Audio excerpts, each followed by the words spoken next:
क्या पीस का कोई फॉर्मूला है? पीस इज पॉसिबल जब आप ये कहते हैं, तो क्या किसी किसी विषय की तरह, किसी सब्जेक्ट की तरह उस पीस को भी, उस जो पॉसिबल पीस है जो अपने अंदर है, उसको किसी फॉर्मूले के साथ समझा जा सकता है? नहीं, फॉर्मूला नहीं, उसका एड्रेस क्या है? पीस का एड्रेस क्या है? पीस का एड्रेस है आप। मेरी पीस का एड्रेस हूं मैं, आपकी पीस का एड्रेस है आप। यहां जितने लोग बैठे हैं सबके पीस का एड्रेस है वो लोग। अब एड्रेस बता दिया मैंने, अब उस तक पहुंचोगे कैसे? तुम किस ओर भागते हो? किस ओर भागते हो? बाहर की ओर भागते हो। तुमको अगर टॉयलेट पेपर चाहिए तो दुकान में जाते हो, तुमको दाल चाहिए दुकान में जाते हो। परंतु ये एक ऐसी चीज है जो तुमको दुकान में नहीं मिलेगी, तुम्हारे अंदर मिलेगी। इसके लिए समझ की जरूरत है, पैसे की नहीं। शांति की खोज पैसे से नहीं होती है, शांति की खोज भाव से होती है। जब अंदर खालीपन है तो उसको समझो और शांति से उसको भरो। पैसों का जिक्र चूंकि आपने किया है यहाँ पर, मैं आपके उस कोर्स को याद कर रही हूँ, पीस एजुकेशन एंड नॉलेज, जो कि आप सबको मुफ्त में उपलब्ध कराते हैं। सोशल मीडिया को लेकर आपने कहा, आपने विचार अभी बताए, लेकिन ये डिजिटल तरीका है सबको पढ़ाने का। क्या ये जो मैं कहूँ, ये जो ज्ञान है, जो नॉलेज है, जो कोर्स है, किसी भी रूप में उसे हम देखें, जो जानकारी है, डिजिटल के जरिए ही वो पहुँचेगा घर घर? नहीं, पर्सनल भी है, ये सब जगह पहुँचता है। मतलब जैसे कई प्रिजन्स हैं वहाँ डिजिटल अलाउड ही नहीं है, हाँ। तो वहाँ भी पहुँचता है। और कितने ही लोग हैं जो इनकार्सरेटेड हैं, हाँ। और उनकी ज़िंदगी के अंदर बहुत बड़ी ट्रांसफॉर्मेशन आई है। एक स्टोन कटर, उसमें जो कहानी है दरअसल उससे सब रिलेट कर सकते हैं। दरअसल आपकी बातों को पढ़कर, सुनकर ऐसा लगता है जैसे कि हम सब एक ही चीज़ को अचीव करने के लिए एक ही कहानी के अपने अपने पहलू के खुद के किरदार हैं। बिल्कुल, कोई मूंग की दाल खाता है, हाँ। कोई हरड़ की दाल खाता है, कोई राजमा की दाल खाता है, कोई राजमा क्या कहते हैं और उड़द की दाल खाता है जी। पर खाते क्यों हैं? इसको भरने के लिए, इसको भरने के लिए। गरीब खाता है, क्यों खाना खाता है गरीब? पेट भरने के लिए। अमीर क्यों खाना खाता है? पेट भरने के लिए। हो सकता है कि अमीर के पास 40 डिफरेंट डिशेस हों आगे और गरीब के पास एक, पर दोनों का मकसद एक ही है।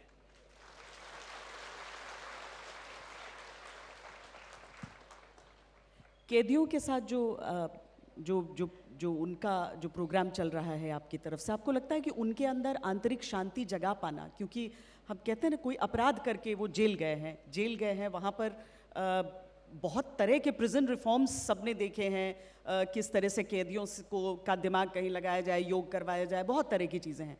लेकिन ये जो कोशिश है आपकी तरफ से प्रेम रावत जी, ये संभव है और क्या ज़्यादा कठिन है? तेलंगाना में 5 जेल बंद हो गई।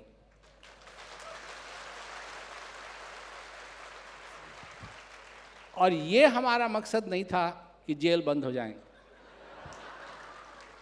और हमारा ये भी मकसद नहीं था कि हम जो कैदी हैं वहाँ उनको एंटरटेन करें। ये भी हमारा मकसद नहीं है। हम ये चाहते हैं कि वो ये जान जाएं कि वो कौन है। जब मनुष्य ये जान जाता है कि वो कौन है, तब उसको साफ साफ दिखता है कि वो क्या उसकी जीवन के अंदर संभव है और वो क्या पा सकता है, क्या कर सकता है।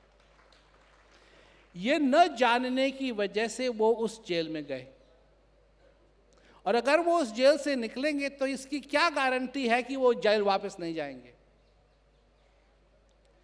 ये बहुत लोग समझते हैं कि अगर जेल में एक बार आदमी चले गया तो वहां से सब सुधर जाएगा और फिर सब वापस नहीं जाएगा ना।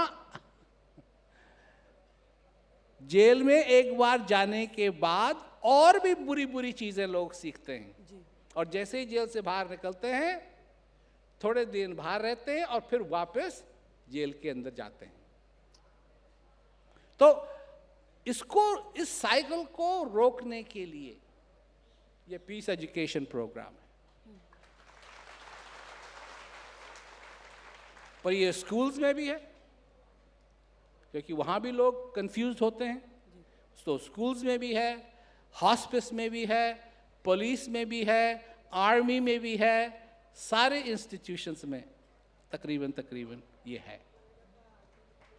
सबसे मुश्किल रहता है ना खुश रहना, लेकिन आपका जो छेद वाला पॉट है, पॉट विद द होल, वो भी खुशी से भरा रहता है। बिल्कुल।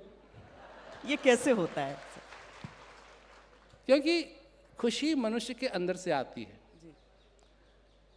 हम सोचते हैं कि चीज़ें हमारी जिंदगी के अंदर खुशी लाएंगी, हम सोचते हैं कि और कोई हमारे जीवन में खुशी लाएगा, पर हमारे जीवन में असली खुशी लाने वाला और कोई नहीं है, सिर्फ हम हैं।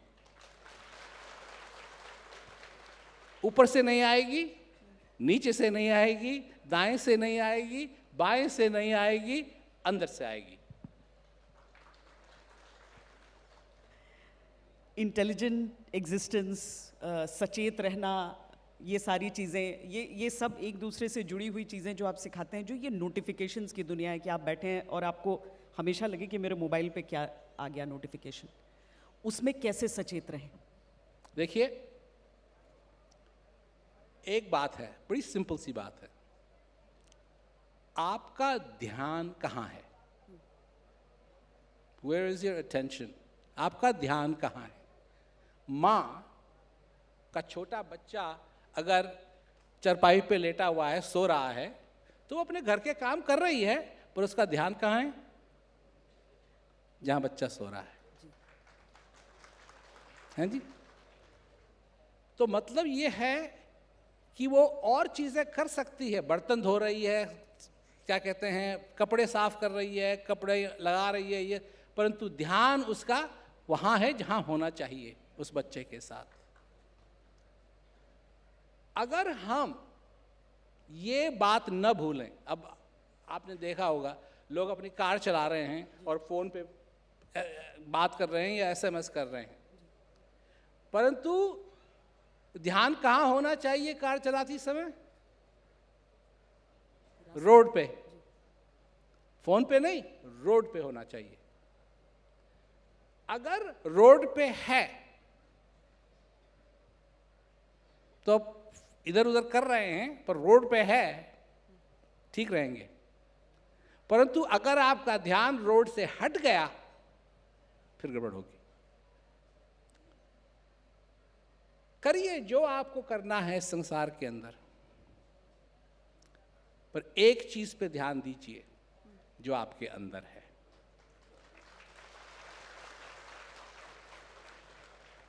सारी चीजें होने के बावजूद भी ध्यान कहाँ होना चाहिए?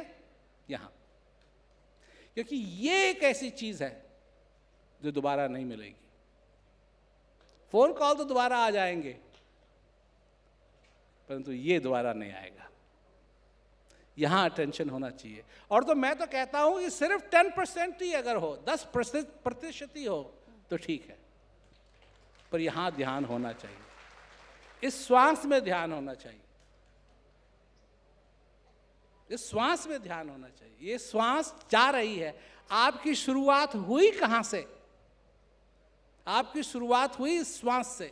जब आपका शरीर मां के गर्भ से बाहर निकला तो सबकी आंखें, सबका ध्यान था कि आप श्वास ले रहे हैं या नहीं।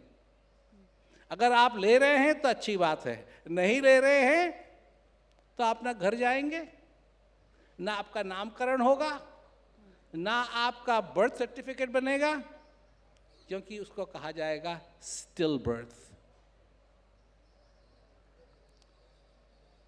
और अगर श्वास ले रहे हैं तो खुशियां बटेंगी, लड्डू बटेंगे, नामकरण होगा, बर्थ सर्टिफिकेट बनेगा, आपकी जिंदगी बनेगी। और कब तक ये सब कुछ होगा? ये सारा दुनिया का तमाशा तब तक होगा जब तक ये श्वास चल रही है, और जिस दिन ये श्वास बंद होगी उसके बाद कुछ नहीं। कबीरदास जी कहते हैं, हंसा निकल गया पिंजरे से, खाली पड़ी रही तस्वीर। ये तस्वीर अगर भरी हुई है तो इसलिए भरी हुई है कि ये श्वास चल रहा है।